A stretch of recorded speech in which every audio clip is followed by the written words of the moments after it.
कहते हैं कि सिकंदर जब भारत की यात्रा पर आया तो यूनान के बहुत बड़े बड़े लोग जो थे, जानकार लोग थे, उन्होंने उससे कहा कि भारत की यात्रा पर जा रहे हो तो भारत में पहाड़ों में कोई एक ऐसी गुफा है जहां पर अमृत का झरना बहता है, उसको पी के आदमी अमर हो जाता है।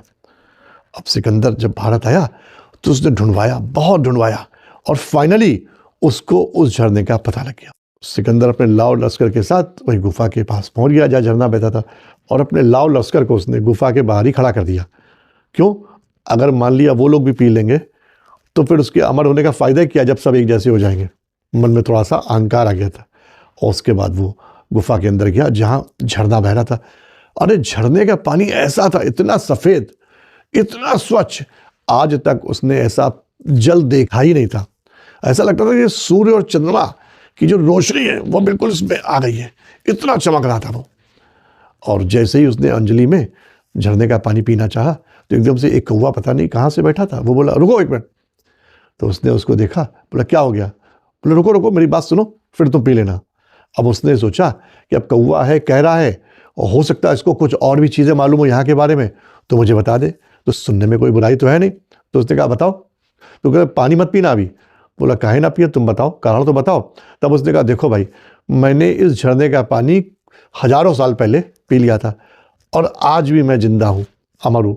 यही ये झरना है जो ये कहता है कि मेरा पानी जो पी लेता है वो आदमी अमर हो जाता है, और मैं अमर हो गया। और मैं अपनी इस ज़िंदगी से तंग आ गया हूँ। मैं चट्टान से गिरता हूँ, पहाड़ों से गिरता हूँ, नहीं मरता। अपने चाकू भोंकता हूँ तो नहीं मरता, विष पी लेता हूँ तो नहीं मरता, कुछ भी कर लूँ तो नहीं, मैं नहीं मरता। रोज की वही हजारों सालों से काँव काँव काँव काँव वही ज़िंदगी, और मैं तंग आ गया हूँ।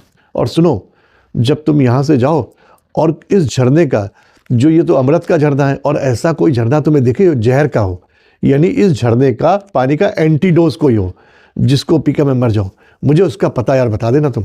और उसके बाद जो तुम्हारी मर्जी हो, पीना मन हो पीना, मन हो ना पीना, मैंने अपनी बात तुम्हें बता दी। उसके बाद सिकंदर थोड़ी देर बैठ के वहाँ सोचता है कि क्या करना चाहिए। उसके बाद एकाएक उठता है और जाने लगता है। कौवा उससे पूछता है ये कहाँ जा रहे हो? बोला मैं तुरंत यहाँ से निकल जाना चाहता हूँ, क्योंकि मैं नहीं चाहता है कि मैं भी थोड़ी और देर बैठूँ और मेरी बुद्धि पलट जाए और मैं उसका पानी पी लूँ और अमर हो जाऊँ, क्योंकि मुझे समझ में बात आ गई है।